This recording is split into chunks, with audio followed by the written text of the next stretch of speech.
పశ్చిమ బెంగాల్లో ఉద్రిక్తతలు నెలకొంటున్నాయి. వైద్యురాలి ఘటనలో నిరసనగా సచివాలయ ముట్టడికి విద్యార్థి సంఘాలు పిలుపునిచ్చాయి. ఇక విద్యార్థులపై పోలీసులు లాఠీ చార్జ్ చేశారు, బాష్ప వాయువు ప్రయోగించారు. ఇక పోలీసుల తీరుపై బీజేపీ 12 గంటల బంద్కు పిలుపునిచ్చింది. పలు చోట్ల హింసాత్మకంగా మారింది బంద్. పలు చోట్ల బాంబు పేలులకు కూడా దారితీసింది. కాల్పులు కూడా జరుపుతున్నారు పోలీసులు. ఉత్తర 24 గంటల పరగణల జిల్లాలో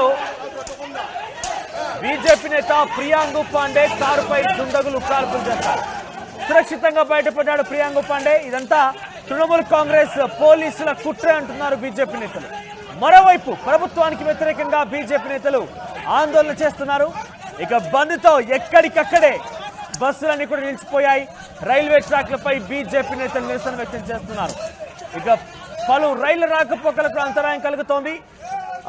ఆగస్టు 9వ తేదీన రాత్రి అంటే సుమారుగా ఆగస్టు 10వ తేదీన ఉదయం 2 గంటల నుంచి 4 గంటల సమయంలో 4 గంటల ఆ సమయంలో అభయపై జరిగిన అత్యాచార ఘటన సుమారుగా ఈ రోజు వరకు కూడా ఏ విధంగా కూడా బయటకు రాలేదు. ఎవరు నిందితులు అనే విషయాన్ని కూడా తేటతెల్లం చేయలేదు. పోస్ట్ మార్టం రిపోర్ట్లో కూడా అనేక అనుమానాలు తావిస్తున్నాయి. సంజయ్ రాయ్ పై పాలిగ్రాఫ్ టెస్ట్ జరిగింది. సందీప్ ఘోష్, మాజీ ప్రిన్సిపాల్ సందీప్ ఘోష్ తో పాటుగా మరొక 4గురిపై కూడా పాలిగ్రాఫ్ టెస్ట్ జరిగింది. అయినప్పటికీ ఈ రోజు వరకు కూడా కేసు తేల్చకపోవడం.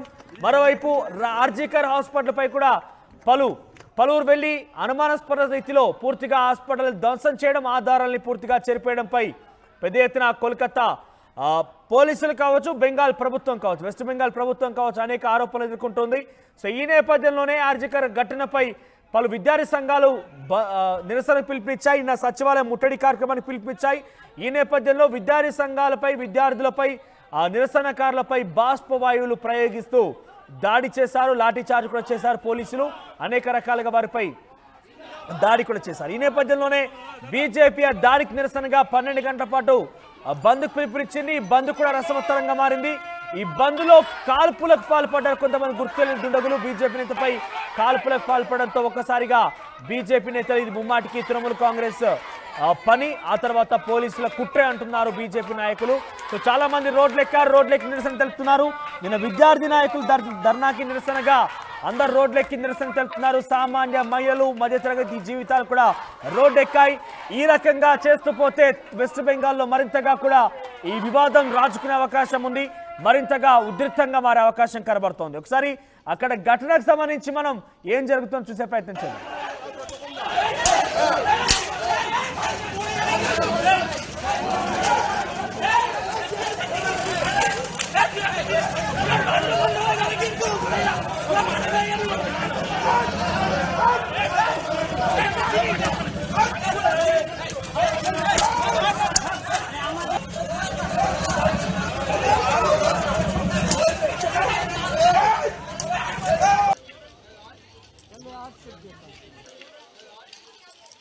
আজকে দেখুন আপনারা কিভাবে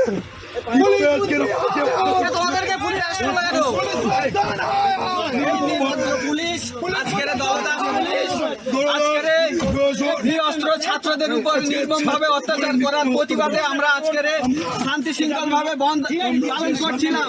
আজকের এই পুলিশ সেই বন্ধকে অসফল করার জন্য, বানচাল করার জন্য আজকের আমাদের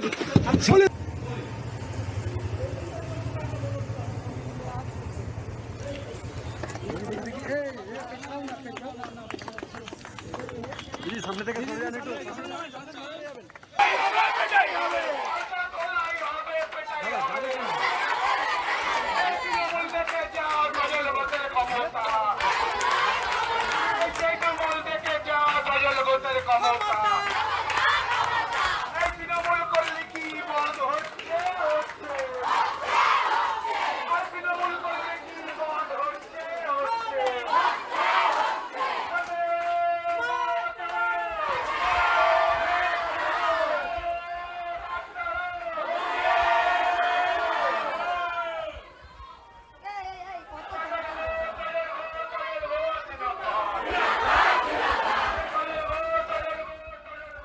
చాలా వరకు బస్సులను కూడా అడ్డుకొని బీజేపీ నేతలు రోజు బంద్కి పిలిపించారు కాబట్టి సుమారుగా 12 గంటల పాటు జరిగినటువంటి కార్యక్రమానికి ఏదైతే విద్యార్థి సంఘాలు బంద్ నిరసన కార్యక్రమం పిలిపించాయో వారిపై పోలీసులు దాడి చేశారు. దానికి వ్యతిరేకంగా ఆ పోలీసులు చేసినటువంటి దాడికి వ్యతిరేకంగా ఈరోజు బంద్ పిలిపించారు. సో చాలా చోట్ల బస్సులు రవాణా నిలిచిపోయింది. అడ్డుకొని మరి వారందరూ కూడా బయటకు దించేస్తున్నారు పోలీసులు. బీజేపీ కార్యకర్తలు బీజేపీ నాయకులు ఆ బస్సులను అడ్డుకొని మరి అందులో ప్రయాణిస్తున్నటువంటి కాలేజీకి వెళ్ళే విద్యార్థుల్ని ఉద్యోగాలకు వెళ్ళేటువంటి ఉద్యోగస్తులను కిందికి దించివేస్తున్నారు. ఎక్కడి రవాణా అక్కడ నిలిచిపోయింది. సామాన్య జనం కూడా రోడ్డు ఎక్కారంటే పరిస్థితి అర్థం చేసుకోవచ్చు. తీవ్ర రూపం దాల్చిందనేది ఇది ఈ రకంగా కొనసాగితే కనుక డెఫినెట్గా వెస్ట్ బెంగాల్ ఒక యుద్ధం భూమిగా మారే అవకాశం ఉండబోతుంది. ఎందుకంటే వెస్ట్ బెంగాల్లో ఇప్పటికే సుమారుగా ఆగస్టు 9వ తేదీ నుంచి ఈరోజు 20వ తేదీ కావస్తోంది. సుమారుగా 10-12 రోజులు కావస్తోంది. ఇప్పటివరకు ఎటువంటి విషయాన్ని తేల్చలేకపోయారు. సుమారుగా 20 రోజులు కావస్తోంది. 20 రోజులు అయినప్పటికీ ఎటువంటి విషయాన్ని తేల్చలేదు. సిబిఐ ఎంక్వైరీ ప్రారంభించింది. సిబిఐ కూడా ఎంక్వైరీ చేస్తున్నామంటుంది. పాలిగ్రాఫ్ టెస్టులు చేస్తోంది. అనేక రకాలుగా విషయాలు వెల్లడిస్తోంది. కానీ ఆ కేసుకు సంబంధించి ఒక కొలికైతే రాలేదు. సో ఇంకా కూడా అక్కడ ప్రకంపనలు రేపుతోంది. ఆర్జికర్ హాస్పిటల్లో జూనియర్ డాక్టర్ ఘటన సామాన్య ప్రజలందరూ రోడ్డెక్కి నిరసన తెలుపుతున్నారు. సో ఇక్కడ చూస్తే ఒక చోట బీజేపీ కార్యకర్తలు బీజేపీ జెండాలతో నిరసన తెలుపుతున్న నేపథ్యంలో చాలా మంది కొంత బీజేపీ వ్యతిరేకులందరూ కూడా అక్కడ చేరుకొని వారి చేతిలో ఉన్న కర్రలను తీసుకొని వారి మీద దాడి చేస్తున్నారు. సో పరస్పరంగా బీజేపీ కార్యకర్తలు అటు వచ్చినటువంటి మరొక వ్యతిరేక వర్గం వైపు కూడా పరస్పరంగా దాడులు జరిగాయి. ఒకరిపై ఒకరు దాడి చేస్తున్నారు, కర్రలతో కొట్టుకున్నారు. ఒక చోట బీజేపీ నేత కారుపై కూడా కాల్పులు జరిపారు గుర్తు దుండగులు. సో ఇది ఒక యుద్ధ భూమిగా మారే అవకాశం ఈ రకం కొనసాగితే కనుక ఆర్జికర్ హాస్పిటల్ ఘటనకు సంబంధించి ఇంకా కూడా ఉద్రిక్తతలు కొనసాగుతున్నాయి. పలు జిల్లాల్లో బంద్ స్వచ్ఛందంగా జరిగితే మరికొన్ని జిల్లాల్లో బీజేపీ ఆ తర్వాత వ్యతిరేక వర్గాల మధ్య పరస్పరంగా దాడులు జరుగుతున్నాయి.